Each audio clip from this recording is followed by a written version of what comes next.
Hey guys, welcome back to PlayStation Live from E3 2017. We're here in the PlayStation booth right now, joined by the amazing Meredith Molinari. I always have to think about what I want to describe you as. A new adjective every time, please. Amazing will work just fine. And a fresh new face this year, Malik Forte. Obviously, Yes. you joined us last night for our pre-show. Yep, I'm the professional nobody, but I'm here.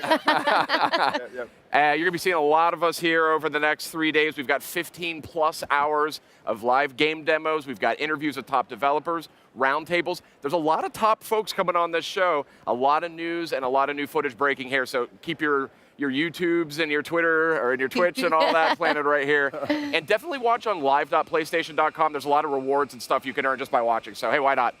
But guys, big showcase last night. Oh yeah. PlayStation brought a lot of firepower, literally. Yeah. I think I had to catch Malik a few times because he was ready to like fall over. It was like, oh. Yeah, pretty much every second it was like, that's fair. When those flashbangs were going off during Call of Duty World War II, that was crazy. Yeah. It was good to finally see how the multiplayer looks in that game. Yeah, first look at multiplayer was an amazing trailer. Yeah. What were some of your highlights last night? I mean, I think just the way they started off. I mean, the beautiful music. There's something really to be said about the stage production of it all. Oh, yeah. You know, with like the water that was coming down from behind it and the musicians, and then opening up with Uncharted, which is totally one of my favorites. Really excited to talk to them later today, find out more about that. That was a great way, I think, kick off the show. What about you, Malik? There was a couple. First off, Monster Hunter. Oh, yeah. Yeah, I dang near fainted after I saw Monster Hunter. Yeah, I've been waiting for Monster Hunter to come back to PlayStation for such a long time. So that was a big reveal. And then Spider-Man, man, seeing the gameplay and seeing how it actually moves, actually feels, that was big. And there was a lot of like story-based things in there too that I like to see, like Miles Morales getting revealed at the end. Yeah. You know, like, is he going to be a playable character? There are things that I want to know about Spider-Man. So. Yeah. Who's to say? I guess we're just going to have to wait and see, right? What were some of your highlights? Well, gee whiz. I mean, there was a lot to like. I was intriguing to see Destiny 2's big villain kind of revealed in all of his glory. I thought that was a great piece. I really liked, you know what? For me, I got really emotional during this. It's surprising sometimes what like a press conference like this or a showcase can do. It was the fact that Shadow of the Colossus is coming to PS4. Yeah. And it looked so beautiful. It was... Oh, yeah. Words can't describe like the leap it's taken since that original PS2 game I played all those years ago.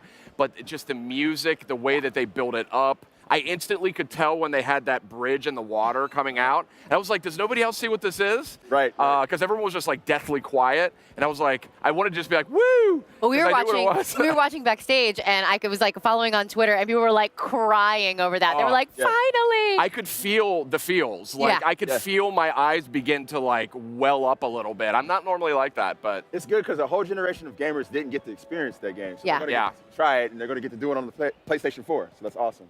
Yeah. Great. So another big one we saw last night was actually God of War. Yes. Oh, yeah. And we saw a lot more with God of War. And, you know, we got to see Kratos. We got to see Atreus, his son, and just kind of a lot more of that world, you know, based on the sort of Norse mythology. We got to see that Leviathan axe, the world serpent at the end. That was a really ambitious trailer. I mean, it was long. I don't even know if you could call it a trailer. It was like a cross section of the game. I mean, but a lot of great stuff there. And actually, we've got a lot more God of War coming up in just a few seconds. We've got Jeff Keighley. He's doing E3 Coliseum, and he's got a big panel with the creators of God of War. Let's tune into that live right now. For gaming, and this is a special moment for all of us because this is the first year that consumers, the real fans, are here at E3. You guys excited? Well, this is going to be a really special couple of days. We've got 2 days of panels. All the biggest game creators will be here live on stage, and we'll be streaming it around the world. We're excited, and we're going to get right started now with our first panel. Really excited about this one. The team from Sony Santa Monica Studio. They showed a little bit of it last night. We're going to hear more about it. Let's get to God of War Behind the Curtain. Enjoy the show.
Joe Castillo. All right, and ladies and gentlemen, please welcome your host for God of War Behind the Curtain, Michelle Morrow. Michelle? Hey guys, what's going on? All right, well, first of all, I think we should thank Joe Castillo for that incredible performance. So please help me in giving him a warm round of applause. All right, well, I want to first start by welcoming all of you guys to the God of War Behind the Curtain panel. Most of you guys know why you're here, obviously, but I'm a huge fan of this series, so I was really just overwhelmed by the fact that they asked me to moderate this. So without further ado, there's a lot of questions because we saw a really cool World Serpent come up last night in the trailer. So let's bring out the team from Santa Monica Studio and get a little bit more. Guys, want to come on out? Let's give them a round of applause.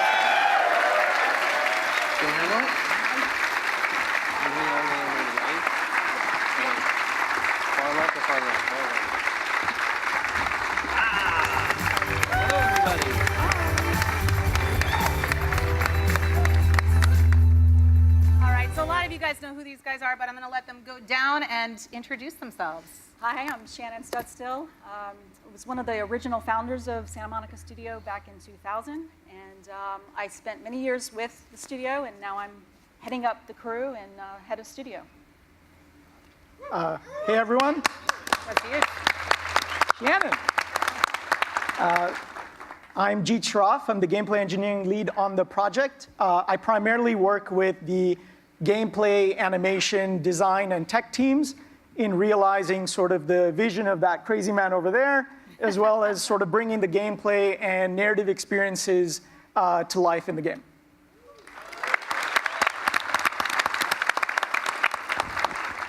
Hi everyone, I'm Ariel Angelotti. I'm on the art side of things. I'm a producer for the concept art team, the character art team, and the character tech art teams, as well as dabbling in some other aspects of the art for the game as well. Hello everyone, I'm Corey Barlog. I'm the director of the game and I make their lives completely miserable on a daily basis. That's really it. That's the best description of it. All right, well, let's get to it because we have a lot of questions going on. You know, this is a big reimagining of God of War, so I think my first question really would be for Shannon, being the studio head. You guys were, I guess the fairest way to say it is at a crossroads a couple years ago for the studio. So when you were looking forward, did you envision God of War to be a part of that future? You know, a lot of people felt like God of War needed to rest and breathe after the release of Ascension. And I was pretty strongly, you know, my gut knew that there was so much more that we could tell in terms of story and character arc with Kratos. We've seen one dimension of him. And, you know, as we were kind of at that crossroads, it was really apparent to me that we needed to really look for a new beginning and someone that could tell that new beginning in a way that you causing Sorry, problems? I was arranging the furniture. Jesus. Go on, you were saying. So, in my mind, there were two people that could retell this story and really pivot the franchise where, you know, the fan base would, you know, it would be a compelling experience. One of those people is Dave Jaffe, the father of the franchise.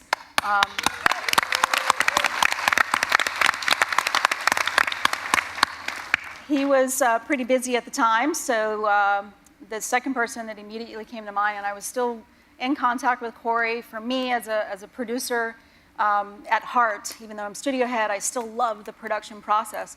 You keep in touch with creatives, and you never let them go. And when they're a true visionary, We call always that looking stalking.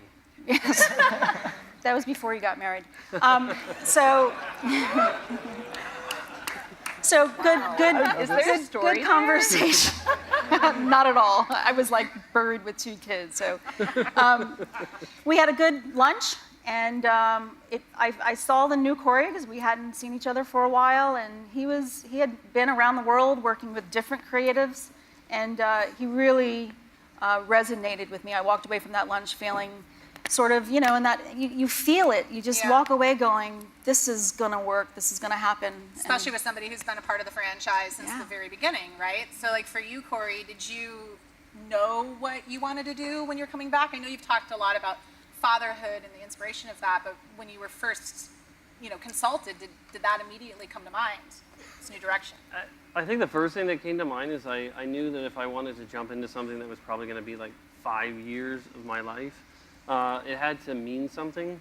I think what I learned when I was working with so many people in the time between was, finding your own personal way into everything that you do. That every story that you tell, everything that you make, you have to have some kind of personal connection to it, some kind of truth that comes from your own life, right?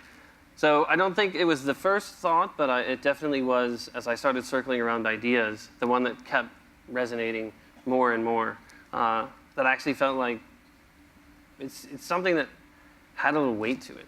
Yeah. Little life. Yeah, and then why Norse? Why did you go into that direction? Well, we looked at a lot of mythologies, actually. Norse was the one that sort of rose to the top, but there was a top 3, I think, and our team was about 11 or 12 when we were choosing the mythologies, and a lot of very fierce debate.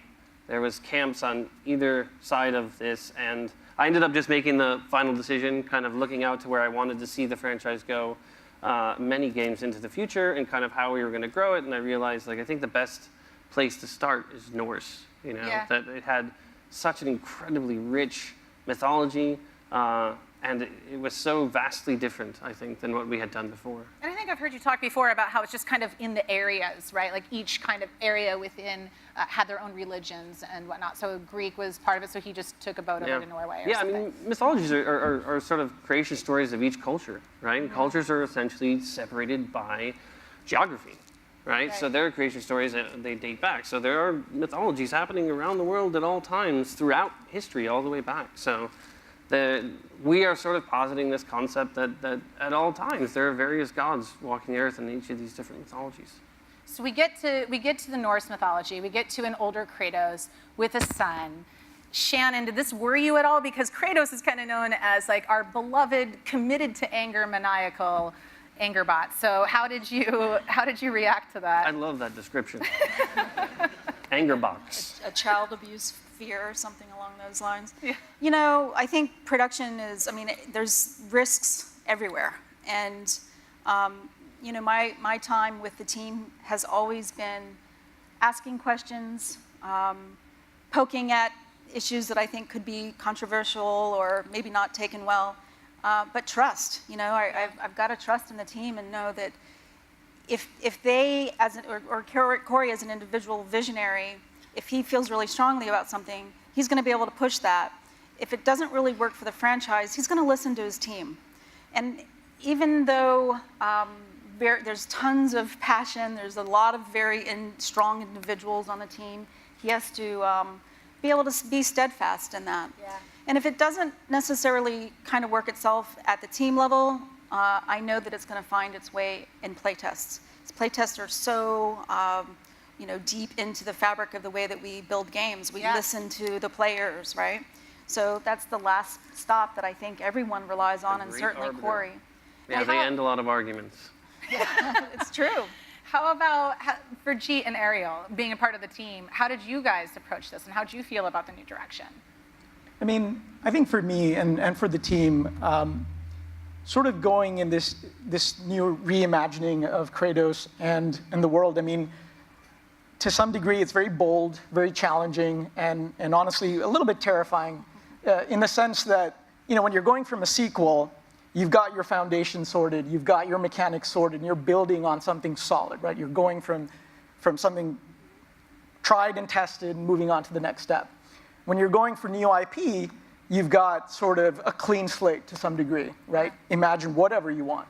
When you're going for what we're doing right now, which is sort of this reimagination, you have something that's familiar, and you have something that fans really care about and players really care about. And we want to sort of maintain that, but we still want to flip everything, break it apart, and then start putting it back together slowly, right? So for us, that in itself was, to some degree terrifying, but also really rewarding in the way that we've changed everything from the combat to the mechanics to including the sun to the environment to everything is different, new, and fresh. And scary. And scary.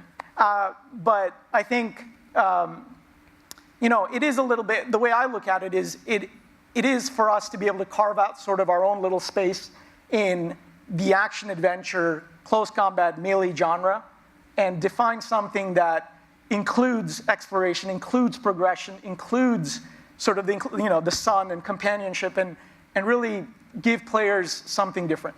Yeah, absolutely. Ariel, how about you? I mean, even on the art side, this presents a new challenge. We're in an entirely different land than we were in the previous games. There is a new mythology. Specifically for this game, you wanted to go for a pre-Viking era with the art direction, but what does that look like? We'd established, tapping into the Greek mythology that, well, how is it that we make something look Greek? Well, you put a column in it, put like a nice. Like, that is really what we did. It doesn't look Greek enough. Put a column in it. Get that like red color. Fucking worked every time. Yeah, but what does that look like for our game when there were actually so few surviving artifacts from the era that this game is taking place? So on one level, that's extremely restrictive. Like how do we make the game look Norse? But on another hand, it gives us a certain degree of creative freedom to establish what that language is. And I mean, one of the things we sort of, in the concept art team, we sort of developed a little tagline that like, well, how do we make something look Norse? Put a rune on it. Put a rune on it. Put a rune on it, that's right. right. Put a rune on it. Yeah, well, the interesting thing about using runes is that it not only gives it a Norse feel, but there are opportunities for world building and character building in it. That you might see some characters with tattoos, building into like figuring out what those tattoos are going to be saying is sort of giving some background behind a character or a piece of architecture. It's incredible how much research goes into making a game just in general. And I heard that you guys actually took a Nordic trip. Is that right? Yes. How many of you guys from the team went? It was me. You did? Yes. Yeah, I wasn't allowed. From the panel here.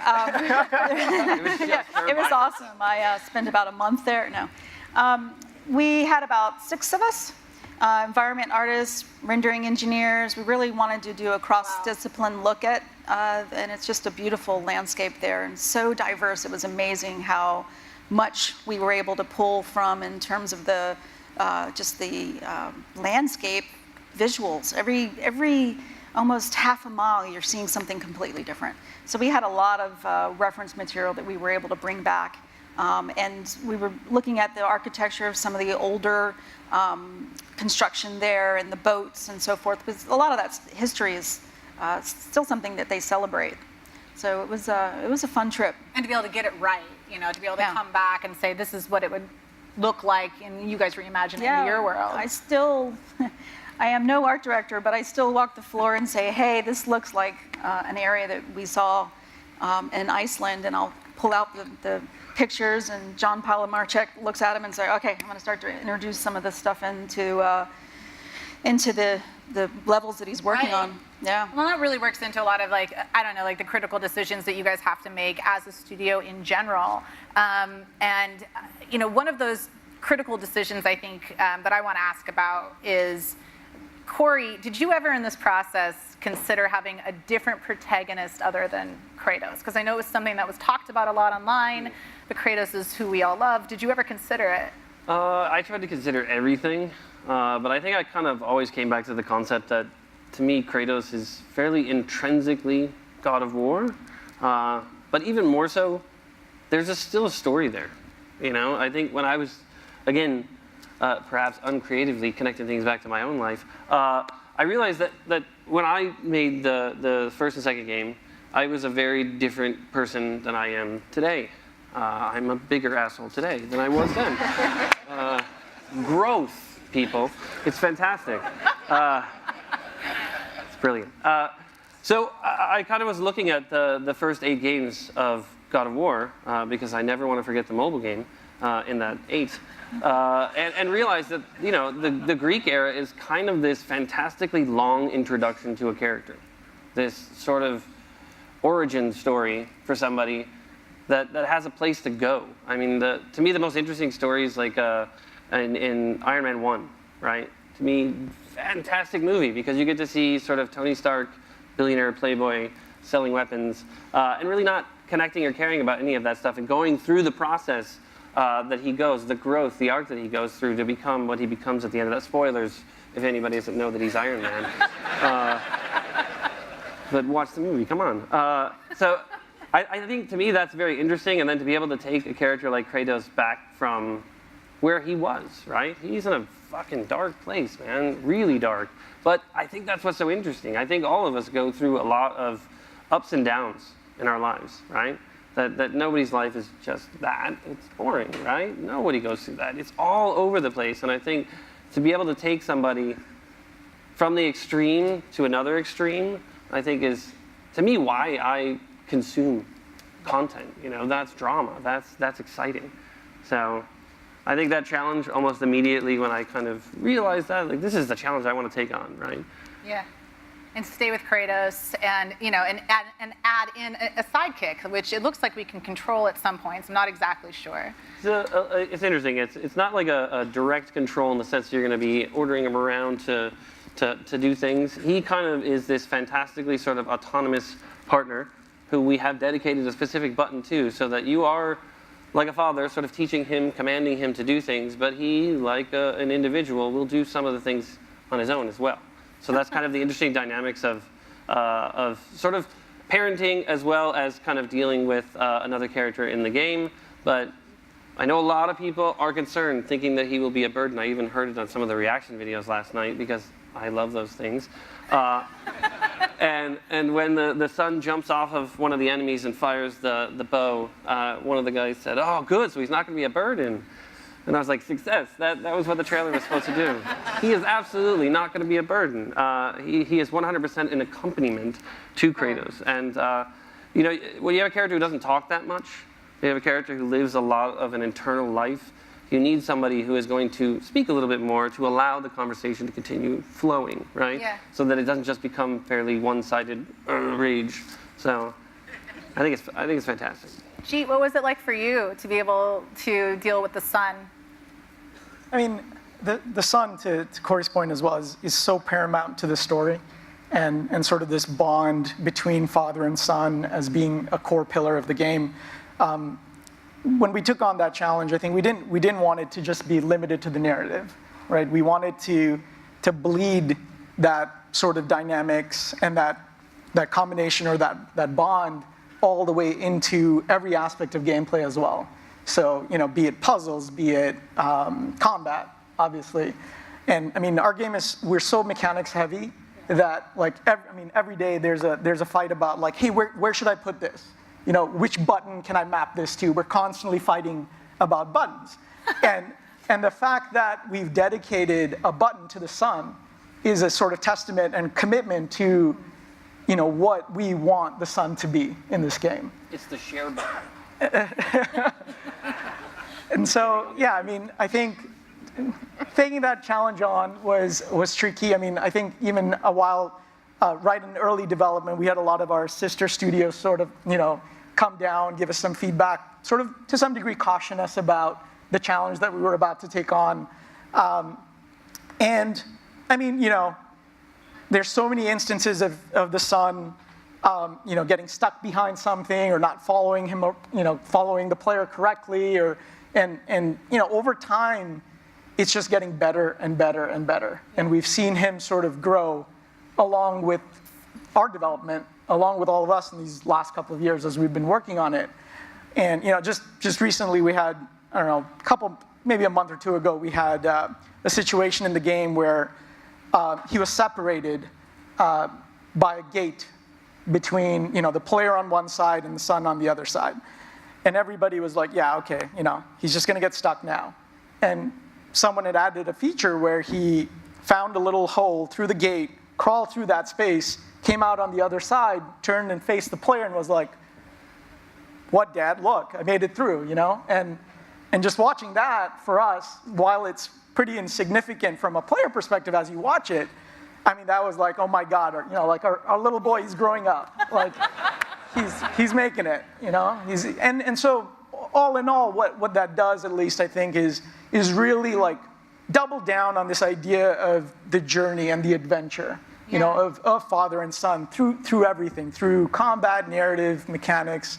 And it's been, I mean, the team has done an amazing job in bringing him to life.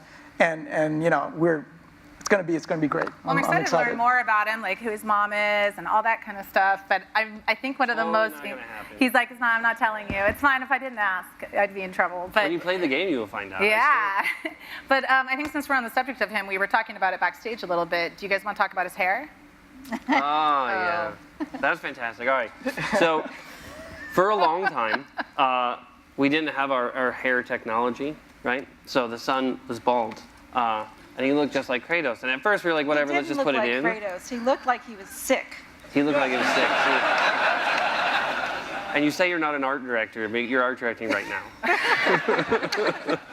Yeah, so there was an ongoing battle between her and I. Every time I'd see her in the hallway, she'd be like, put some hair on that kid. Come on. He's looking really sick. And so, being the person I am, I actually did want hair on him, but then I started switching to the opposite side of the argument. I'm like, he is staying bald the whole time now. This is what we have to deal with every day, by the way. Yeah. I tend to troll people. Yeah. Yeah. So for a long time, it basically has stuck at that. And Raph Grassetti is our character artist, lead character artist, and he's the guy handling all the hair. He did the glorious beard on Kratos and did the sculpt of Kratos. It's just phenomenal. And he had told me, oh, I'm going to put the hair on the kid. So I told him to go to Corey Shannon. doesn't know I was in the background of the raft discussion. I found my way. She's the one that set it up. See, I was trying to give her a win as well by saying, you know, Raph, tell her that you didn't tell me. Tell her that you did it, and I'm just going to be really upset about it. But yeah, it's really nice. It ended up turning out very, very good. Well, I'm glad that Hairgate has been settled. Hairgate, all done. Took months. But G, you brought up something kind of interesting where you said sister studios came by and sort of, you know, gave you advice or warned against or whatnot. And so for Shannon, you know, having the cameras and no cut like the entire time, did anybody warn you against that, or was that something you were looking? I think I was personally more concerned about Sun at the time. There's just so much work, and Jeet and team have done a phenomenal job, you know, watching him grow. Our little boy's all grown up. Camera was a topic of discussion for quite some time, and this was another one where Corey, in my opinion, I'm not sure if this is necessarily true, but he really stood alone on this one. I don't think very many people wanted to go down this path, didn't really understand the value of it, and he pushed, and I think we're much better for it. For a long time, it seemed like just a crazy idea that I was pushing. It really does have a strong purpose. I think it's interesting to actually be able to play as Kratos without ever looking away. The idea of camera cuts, I think they're fantastic. They're sort of a vocabulary for film that are almost invisible to us when we watch something great. Some great TV, great film, it's just, we don't see it. But I think for video games, we have this opportunity to never look away, to actually exist as the individual character throughout the entire experience. Somebody want to get that? I like how it's like a regular phone ring, too. Right. It's just like ring, ring. I think it might be my mom. Tell her I'll call her back. No, but it's a massive undertaking to do that, to just go full on camera the entire time. Yeah, I think before last E3, the technical director had sat me down and said, you probably shouldn't tell everybody that we're going to do no camera cuts just in case. And I was like, just in case what? We've committed to this. We're doing this. He's right like, after that, you just and I was like, tweet. that's like the worst thing you could tell me, because now I'm telling everybody. I'm going to get a T-shirt that says no camera cuts. He failed social engineering that day. Well, I mean, we don't have tons of time left. We have about 16 minutes, but I wanted to ask you a little bit about the casting process. Because we have a new Kratos. We also have a young boy. So I wanted to ask you about what that was like to cast those characters, because he's really young, like 9 or so when you guys started? When we cast him, he was 9 years old. I was advised or strongly cautioned that, it's the film adage of never work with animals or kids, which should be a game development adage considering how difficult it is to get the son to do anything in the game. But everybody said, oh no, it's gonna be hard. And I was kind of pushing for the concept of it's the only way you're gonna get the real performance is to have both actors on the set during the shoots and actually have it be a kid, right? And I mean, it's even proven in when we watch some of the footage, we have a stunt person and the kids, so when we do any sort of crazy complex stuff like throw them off a building or something like that, we have to get a stunt person in because apparently that's a no-no for kids. I don't know. We're going to change the laws. So you can absolutely tell even the way the stunt person stands, even the way the stunt person walks. Oh, wow, that's not the kid. That's not really the kid. It makes a massive difference on sort of the legitimacy of the performance. And it took a long time to find Kratos because, you have to find a very large person, right? Very large. And we were very, very lucky to get Christopher Judge, an incredible performer. He's such a good actor. He is unbelievable. He brought an incredible amount of intensity to this. And the son was actually the first part that we cast. So we went through a lot of different meetings, and this kid's audition was just phenomenal. He's like 39 going on 30, just super mature, very on point. We were very lucky to get him. What's his name? Sonny Sulik. Sonny Sulik. Yeah, he was actually just at Cannes, hanging out with Nicole Kidman and Colin Farrell, so he's not going to return my calls anymore. he's famous now. And you said when you started this, he was 9, but now he's about 14 or so, or how old, 13? 13, I think, 12. I don't really know. Yeah. He's still 9 in my mind. I think we actually have a clip of it. We totally do. Aaron, do we have a clip that we could show everybody? Maybe? I always wanted to try this out if it would work. Oh, here it goes. Nah. Why'd you say nothing? So this is that scene from the trailer. Oh yeah, this is from the actual trailer. You think I'm weak because I'm not like you. I know I was never what you wanted. But after all this, I thought maybe things were different. You do not know everything, boy. No. But at least I know the truth now. The truth. The truth. Why did you wait so long to tell me?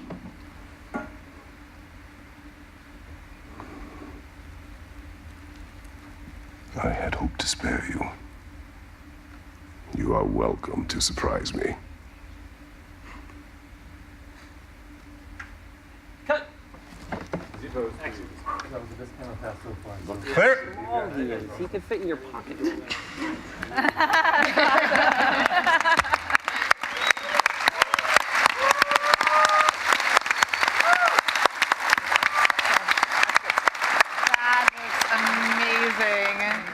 Wow. Wow. Do you want to talk at all about that process? Were you there the entire time during the mocap shooting? Yeah.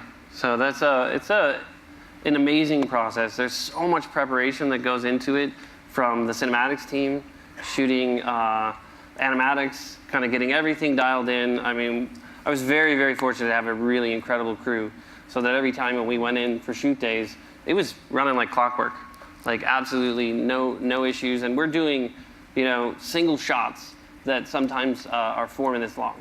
So I was an idiot who had no idea what I was getting into when I said, no camera cuts. And then the reality of actually going on set and shooting 4 minutes with, say, 5 actors, and you have to get 5 actors' performances perfect in one take. So a lot of pre-work went into making sure that every single thing was dialed in. Dori Arazzi is the camera guy, the cinematographer, and he is just amazing. We have this little VCam thing, right? It's basically like a little or tablet that is getting video of the cameras that are in 3D. And he carries that thing around, and it's like shooting with a Steadicam. But every once in a while, all the controls will reverse. So all of a sudden, up is down, down is up, left is right, right is left. but you'd never know. This guy's so freaking good that on the fly, he just completely just reverses everything that he's doing so that he doesn't ruin any of the takes. So we're like in 3 minutes of a 4-minute scene, and he does that and goes, oh yeah, my camera got messed up. But you absolutely rewatch it, you're like, I never had any idea. So it helps to work with absolutely great people. I am surrounded by people that are so much better than me. And that, I think, is the only, well, it's actually pretty easy to surround yourself with people that are better than you. But, I mean, these guys, it's absolutely astounding. I think I'm so thankful every single day that they're the ones that have to do the hard work. And that scene was just amazing. How much rehearsal did you have for these scenes? We would do rehearsal days, like 2 rehearsal days before the shoots, but then we'd also have Sunny come in because in the game, we use a lot of the original Norse language. So anything you actually can read written on all the walls is something. It means something. We've written it, and it's placed there for a very specific reason. But also throughout the game, they will speak in the various languages. The sun, which is kind of a reflection of my own life again, is kind of the translator for him, right? So Kratos is this stranger in a strange land. My wife is Swedish, and I don't speak any Swedish. Shameful, right? I mean, her parents are in town right now, and I am just the worst. I can say, like, you know, hot dog and drink. I'm like a trained monkey in Sweden. But yeah, the son is a lot like that, because my son, 5 years old, and is speaking Swedish, right? Wow. And basically he speaks English and Swedish, and it's just pointing at me and laughing that I'm so dumb.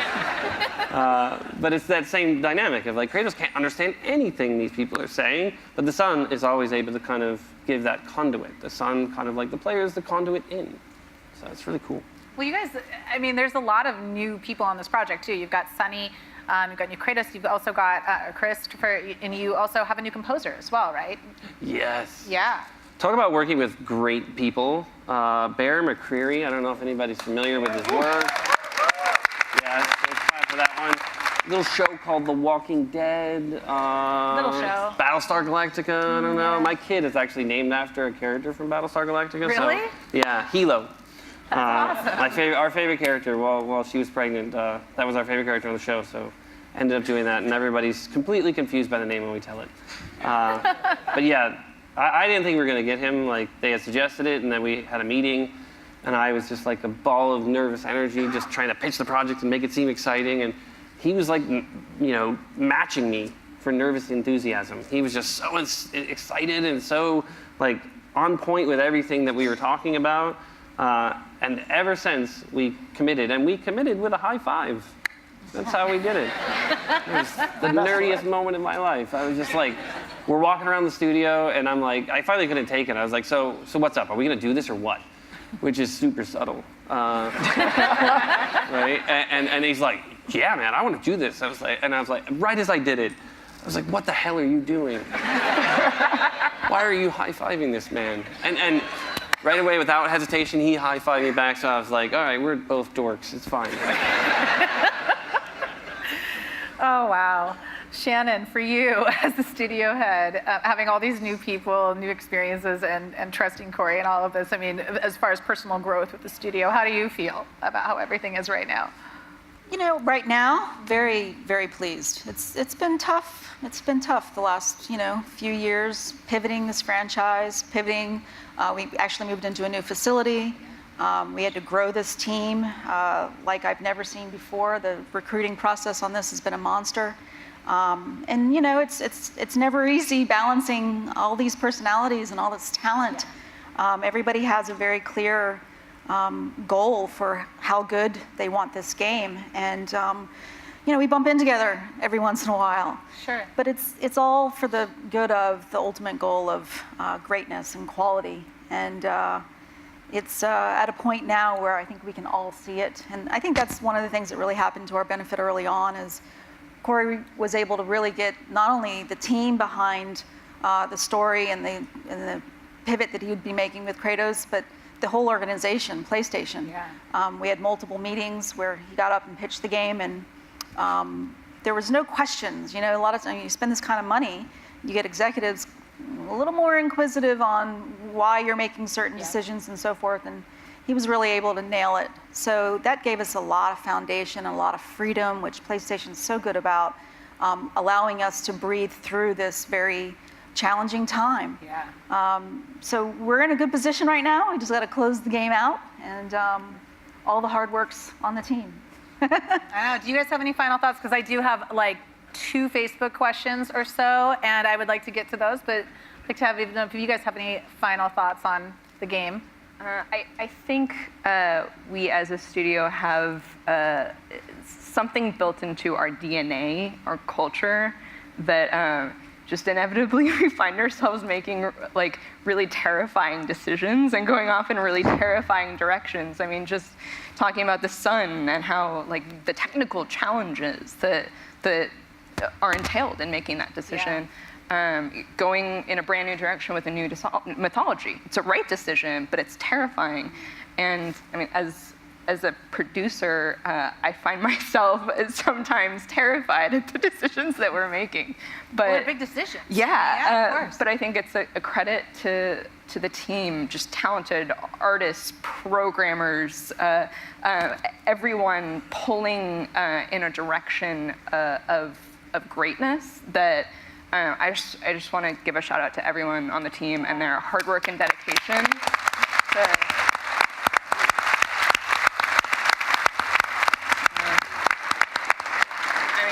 You saw that trailer. That took so much effort and talent, and people are putting in 120% to get things ready for everybody to see. And it's just I continually find myself inspired by everyone that I work with. I think I sold that to people by saying, "Oh, don't worry." Yeah, it never is. It never is. Yeah. I think it's the perseverance too that really. This group is so, focused on taking those baby steps forward, and that's the only way you get through these big risks. And doing that in a united fashion, we're just going to get stronger and stronger through this process, and continuing to make you guys happy. All right. Well, I do have a couple questions. One is from Joseph. I'm going to say his last name. I know I'm going to butcher it. It's Hamchow. He says, this is for Corey specifically. It says, the new game is about Kratos teaching his son not to make the same mistakes he made. Hypothetical scenario. Present day Corey is talking to the Corey that directed God of War 2. What does he say?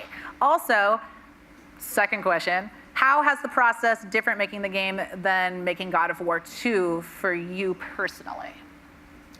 First, present day Corey would say to old Corey, "You're awesome." Old Corey would say thank you, because I was much nicer back then. I think I would say you need to introduce Gaia as the narrator more, because nobody's going to get it. It's going to feel out of left field. Don't fuck that up. I would say that to me, that one, oh, and then the last sister navigation puzzle thing. I think every one of us who directs one of these games has our sort of terrible choice. And I don't know if I can speak for Dave, but I think we've had many conversations about this. The vertical blade pulls in Hades, those were pretty rough. And I think that one in God of War 2, the weird Sister 3 navigation puzzle, that was just ill-conceived. I think we could have done a lot better on that one. But the process has changed tremendously. We have teams that are 3 times the size now. So trying to get that many people to agree on something, it's like, just get 3 people together and ask them where you want to go to dinner, right? That's never going to work. This is 270 people all agreeing on a creative concept. Is very difficult. It is a constant management of expectations and keeping people in the loop. Did it break? All right, good. See, I care about people. He does. Or at least their phones. So yeah, it's interesting. In the beginning of the game, I did a pitch to the whole team on the story, but I didn't have the story figured out. We hadn't really figured it out, and we needed to do something to get everybody to understand sort of structurally what the game was. So we kind of just slotted a bunch of stuff in. Who knows, and if we have it behind the scenes, you might see this, but it's like some really hand-wavy crap at the end of the game that was just like, and then we'll do this. And everyone's way more savvy to realize, oh, he hasn't really thought about that much. So that's definitely very different than we had to do it before. Yeah. I do have another question here. It's a little, we'll see if you guys can answer it or not. It's the same person, Joseph, and he's asking, also, does the world serpent betray Kratos and Atreus as he is the son of Loki and Loki is the god of mischief? That's what this person is asking. And it's Everyone's on going to there. just be all like dead silence. Yeah. Wall of silence, people, wall of Sorry, silence. Joseph. Yeah, that's the only one from Joseph. So no answer on that one, unfortunately. You're going to have to play the game, Joseph. Does anybody in the audience have any questions for the team? Everyone's just like, Right on. All right, right up here.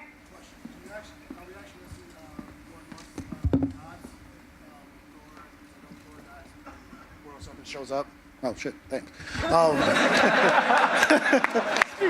My question was: are you going to see more Norse gods? Because I know with all the God of War games, you always saw like a different type of god, Zeus and all them. Will we see Thor, Loki, things along that nature? Gods are a fairly important aspect of this mythology and this world. Specifically, whom and when you're gonna have to play. I'm sorry, that's a sucky answer, I know, but It actually really wasn't, because there's some fact, because everyone knows God of War, you're going to see gods, but with a lot of aspects of Norse mythology, they were just, no one ever actually saw them, so it's just like, it was just the thought of them, so. that is a really great point. I don't know if you've ever heard that, but not a lot of, in sort of the Viking era, they always talked about how the gods had abandoned them, right? The gods were these sort of figures that had lived before them. Right? And prior to the Viking era is the migration, when Europeans moved north to Scandinavia and all those areas. And prior to that, the pre-migration is this period of time that we are taking place in the game. We are positing that is the time when the monsters and the gods and the giants all kind of walk the earth. That's when Midgard was kind of this sort of middle ground between all the different realms. So it gives us a tremendous amount of freedom, and so maybe they will be appearing, who knows? Maybe. Again, crappy answer, I know. I think we have time for one more, and I believe it was right there.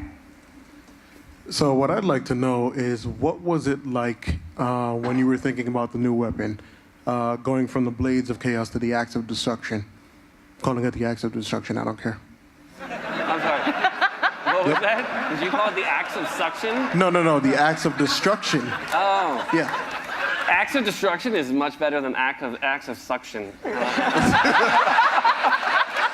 It's not a very good microphone. We have tech for that. We have, right. The weapon was, very, very controversial in the beginning, just because we really wanted to kind of rip everything apart and rebuild it from scratch and kind of see what really is necessary, what is not. And, the combat team is incredible. I have an incredible team of designers, very creative, crazy people whom I fight with on a regular basis.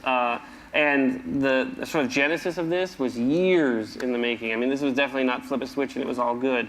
The kernel of the idea was definitely early on, but it took a long time, I think, to kind of find. We're still finding it, to be honest. I mean, games are essentially, making those final tweaks as it's coming off the lot. I mean, it really is all the way until the end. And this one, for a long time, there was the idea of not even throwing the axe. Yeah. Right. So, that addition in itself is sort of this amazing, memorable thing that you get to do every single time, and it never gets old in the game. And so, I mean,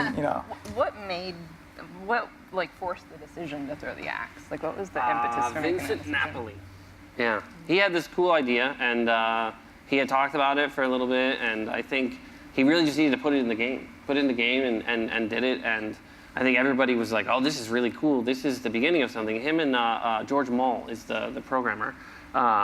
And they both just kind of worked a little overtime and cranked this thing out as sort of a proof of concept, and it was just awesome. So much so that every review leading up to even E3 last year, I was annoying people to no end because I would throw the axe at everything in the world. Like in all the reviews, I'd just be like, boom, and it would just be my way of testing to see if there was any collision. So it'd be like, go through a tree, go through a rock. I'd be like, yep, no collision there. They're like, dude, stop that. They're like, we don't like throwing the axe now because you're ruining it for us. But I still, to this day. What's that? What's it? Give the microphone. No, I was saying, can we get a evil cherry tree boss? You know, just so we can throw the axe at there. Come on. That's awesome, and it's now going in the game. But good try. You guys, thank you so much for the questions. And I just want to thank Corey, Ariel, Jeet, and Shannon for joining us today on the God of War Behind the Curtain panel. We got to go, but E3 2017, have a great time. Wrap it up. PlayStation